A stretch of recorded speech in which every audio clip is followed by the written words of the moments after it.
On a summer night in 1948, 21-year-old Mary Virginia Carpenter vanished without a trace in the college town of Denton, Texas. Mary, a student at Texas Women's University, had just arrived in town to begin summer classes when she suddenly disappeared. Earlier that evening, Mary had taken a train from her hometown of Texarkana 6 hours away. At the Denton train station, she hailed a taxi and asked to be driven to the university campus, where she planned to check into her dorm room at Breckenridge Hall. The cab driver, Edgar Ray Zachary, dropped Mary off around 9 p.m. near the dormitory. As Mary exited the taxi, Zachary recalled seeing her approach two young men standing by a yellow convertible. Mary seemed to know the men and struck up a conversation with them. From that moment on, Mary Virginia Carpenter simply vanished. She never made it to her dorm room and was never seen or heard from again. Zachary's account was the last confirmed sighting of Mary. Investigators questioned Mary's boyfriend, Kenny Branham, but he maintained his innocence and insisted Mary had no reason to run away. Her family agreed, as Mary was extremely close with them and leaving without a word would have been completely out of character. Police also looked into the unsolved Texarkana Phantom Killer murders that had occurred in Mary's hometown a few years earlier, but found no definitive links to her case. One curious lead surfaced in 1998 when police received a tip that two deceased men had raped and killed Mary, then buried her body in a stock tank dam near the university. However, an investigation of the site turned up no evidence to support this claim. Over the decades, numerous other unconfirmed sightings and tips have emerged, but Mary Virginia Carpenter's fate remains a mystery. Her parents have both since passed away, leaving her three cousins as the only remaining family members who continue to hold out hope for answers. What exactly happened to the bright young college student on that fateful summer night? Did she willingly leave with the two men Zachary saw her speaking to? Was she the victim of foul play, possibly connected to the Texarkana Phantom Killer murders? Or did she simply choose to disappear and start a new life somewhere else? The questions surrounding Mary's disappearance have haunted the Denton community and her loved ones for over 70 years. With no solid leads or conclusive evidence, the case of the vanished Texas Women's University student remains one of the area's most perplexing unsolved mysteries. Mary's cousins hold on to the slim chance that one day the truth about what happened to her will finally come to light.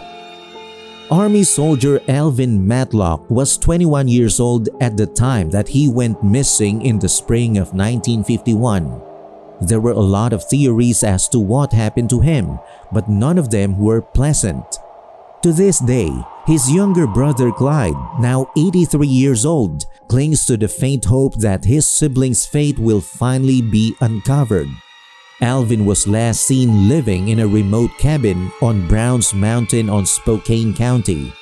He had spoken to his family in March, providing them with the location of his rustic dwelling. But when Thanksgiving arrived that year and Alvin failed to show up for the family dinner, his worried mother decided to check on him. Upon arriving at the cabin, she found it completely abandoned, with both of Alvin's vehicles gone. A neighbor claimed Alvin had quietly packed up and moved to Alaska, a story the family wanted to believe.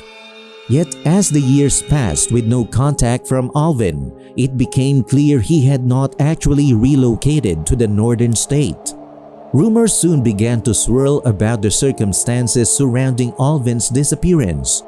The prevalent theory was that he had been having an affair with a married woman and her enraged husband had confronted Alvin, resulting in a violent altercation. Allegedly, neighbors claimed they heard Alvin's cries for help and believed the woman had shot him, leaving him to die. However, without a body, the police were unable to make any arrests. And strangely, there were no records of Alvin ever living in Alaska, despite the neighbor's account.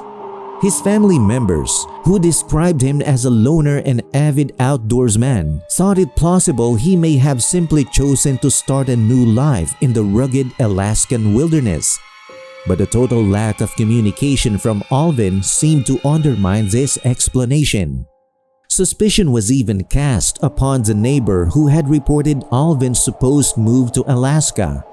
Alvin's sister-in-law Patricia conducted her own amateur detective work, desperately searching for any new leads or potential witnesses. Yet, her efforts, like the official police investigation, yielded no answers. In 2016, Clyde Matlock attended a missing persons event hosted by the Spokane County Medical Examiner's Office, hopeful that submitting his brother's photographs and DNA might one day help identify Alvin's remains if they were ever recovered. But so far, the fate of the young Army veteran continues to elude his loved ones. Alvin Matlock's mysterious disappearance has haunted his family for over 70 years. With no body, no suspects, and no credible sightings, the case remains one of Spokane's most perplexing unsolved mysteries. Clyde Matlock clings to the slim chance that one day the truth about what happened to his big brother will finally come to light. The year was 1971, and Kathy Moulton, a 16-year-old high school student, had big plans for a Friday night in her small town of Portland, Maine. Kathy asked her dad to drop her off downtown so she could make a few quick stops before the big dance that evening. She needed to pick a new pair of pantyhose and grab some toothpaste from the drugstore. After that, she was going to meet up with her best friend at the local music shop before they both headed to the dance together. Kathy's parents didn't think much of her errand run and agreed to give her a ride. Little did they know that would be the last time they would see their daughter. When Kathy didn't return home for dinner that night, her parents started to worry. They called the police to report her missing, hoping it was just a misunderstanding and that she had decided to stay out later than expected. Over the next few weeks, the investigation into Kathy's disappearance took some strange turns. Witnesses claimed to have spotted Kathy in the company of two young men, Lester Everett, who was an acquaintance of Kathy's, and a man named Ronald Reed Purley. The three of them were allegedly seen together in a stolen blue Cadillac, as well as at a remote farm in Aroostook County where they had been working in the potato fields. Kathy's friend said she seemed uneasy around Lester and was constantly begging him to take her home. According to one witness, a teenage girl also working at the farm, Kathy was often in tears and appeared fearful of the other men, but Lester refused to bring Kathy back to Portland. Eventually, Lester returned to the farm alone, claiming he had dropped Kathy off at another location.